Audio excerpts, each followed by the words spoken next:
You as the universe.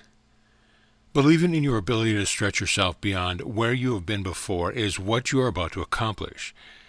We are not talking about believing in your abilities to manifest, or to connect with your guides, or to have any type of supernatural power. The ability that we are referring to is the ability to perceive yourselves as the universe you once thought you inhabited. This is the leap of faith that is necessary for you to manifest, for you to have all the other powers and abilities that you seek. Even your willingness to see your guides as aspects of you will give you that connection that you desire. As long as you see the universe as something outside of you that you exist within, you make it harder on yourselves. You put yourselves up against forces that also exist outside of you. But as you begin to see yourselves as the only force, and as you begin to see the universe as part of that force that you are, you will have the ease that you seek, and you will enjoy your existence beyond measure. So how do you accomplish this?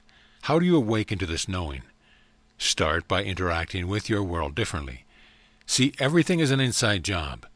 Talk to the universe in the same way that you talk to yourself, with full recognition that you are being heard. Seek to expand your consciousness and do so by feeling for what is around you before interacting with in any other way. Begin to experience all of it as you, expressing in another physical form. Releasing resistance in the information age. Because you are lessening your resistance to that which is and has been in your world, you are experiencing your shift with more ease. Because it is easier to simply release or reduce your resistance to something than to eradicate it, you are becoming more whole every day. You cannot eradicate something within yourself, even if you were to somehow find a way to eliminate it outside of yourself. You would only be doing so temporarily, because nothing can be completely eliminated. It can be deactivated, however, and that is what you do when you release resistance and accept the presence of something that you do not like and that you do not want. The way in which you are releasing resistance is through your information age. Not only is everything right in your face on your computers and your television and your phone, but you also get to see a variety of perspectives on this thing that you cannot ignore. The offering of these perspectives by others opens the doorway for you to have a new perspective on your own, one which carries with it less resistance, less fear, and less judgment. So when you see things happening in your world that make it look as though you are regressing as a species, just realize that the events are giving you the opportunity to let go of some of that resistance, some of that fear, and some of that judgment. And by looking directly at it, you cannot help but do so. You cannot hold those lower frequencies anymore, not if you want to remain in this physical reality. Beauty within tragedy. When you are taking stock of your lives and you are able to discover the gifts within these tragedies, within the failures, within all the ways in which your life has not measured up by your standards, you have actually exceeded all the goals that have ever been set. You see, if you accomplished everything that you set out to do, and if you had everything that you had ever desired, you would not then be able to appreciate how much adversity, pain, and shortcoming have to give you. They are not your badges of honor to be worn like war wounds. This is not what we are saying. We are simply asking you to look for the ways in which the detours, the obstacles, and the pitfalls have led you to something even better. And when you take the moment of time that is required to appreciate all that you have around you, all that you may not have had without the tragedy or the failure, you are giving yourself so much more than any accomplishment could give you. You must be the one who decides what real success is in life. You must be the one to define success in your own terms. If you create the goal in order to get something so that you can feel happy, you are missing the direct route. The direct route to happiness is to find it within you. And you don't need to ignore anything else in order to be happy. You don't need to pretend that things are different than how they actually are. When you look for the opportunity for beauty within tragedy, you have that everything that you need, everything that could ever come from having a human experience on planet Earth. Peace in a heartbeat. Believing in a cause will ignite within you a spark of desire, and that desire is fueling your presence on planet Earth. When you are passionate about something, you are allowing a greater flow of your own energy. It is not important that you are passionate about just as long as you are allowing that energy to flow. When you have an event like the recent acts of violence on your world that have gotten so much attention, you begin to feel passionate for the cause of peace and harmony. If all of you could then allow the energy to flow to that spark of this desire is summoned forth, you would achieve peace on earth instantaneously. The only thing getting in the way of the flow of that energy is the way that you are processing all of it through your minds. You want to have the right perspective, you want to take the right approach, but the only thing for you to allow the energy to flow towards that cause of peace and harmony is to let go of your thoughts and to open your hearts to the possibility that peace can be achieved in a heartbeat. This requires surrender. You must surrender to what is and what has occurred.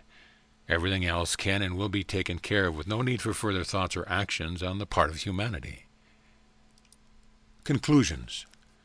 By the time that you are adults, you have arrived at many conclusions about life, and you have closed many doors as a result of your arrival at those conclusions. You cannot help but pick up some ideas along the way. Some of those ideas come to you from your parents. Some come to you from the media and your teachers. Others come from your own personal experience. Whatever conclusions you have come to are true from a certain perspective, but that does not mean that you must give in to them. That does not mean that you must create with them. When you are certain about something, make sure that you also are aware of how your certainty feels. Notice whether the conclusion you have reached is one that you feel good about. Perhaps you don't feel good about a particular conclusion, but you want to. You want to feel good about the subject. Instead of attempting to arrive at a new or better conclusion, just go right for how it is you want to feel about that subject. Don't create there to be a certain number of steps that you must take in order to get to that new conclusion. If you find the feeling place of what it is that you want to experience regarding that particular subject, you will be able to access a myriad of new ideas about it. But be wary of any conclusion because they are so final, and what you are is expansive. What you are is infinite. Anything that you attach yourself to that is an endpoint is only going to hold you back as a creator being, and that is why those conclusions don't feel the way you want them to feel. Processing emotions. Processing an emotion is not as cut and dried as you might think. It is not as though you get through the entire experience of that emotion in one sitting. And it is your benefit that you don't take on the entirety of the experience all at once. So when you are processing an emotion, feeling it, breathing it, allowing it to be, you are in a sense training yourself. And it serves you very well to not try to get past anything, or to do away with something once and for all. Instead, we invite you to experience every emotion as thought if it were the first time you were feeling it. It may seem like a familiar feeling, like something you have experienced many times before, but it will not be exactly the same because you are never exactly the same. So recognize your evolution as a feeler of the emotion as you allow that emotion to be processed through you. Give it your full and complete attention. See it always as coming to serve you and to deliver to you exactly what you need to know in the moment. Once you have processed your emotions without fear or judgment, you are then able to sense the nuance within them. You are able then to experience them from a whole new perspective. You can begin to see them as your friends and your co-creators. And when you do so, you will begin to siphon power from them, no matter what the emotion is. Whether it is a positive or negative, it carries power within it. Power that can be harnessed and utilized by you, the experiencer of the emotion. We are Michael. We are infinite, and we are love.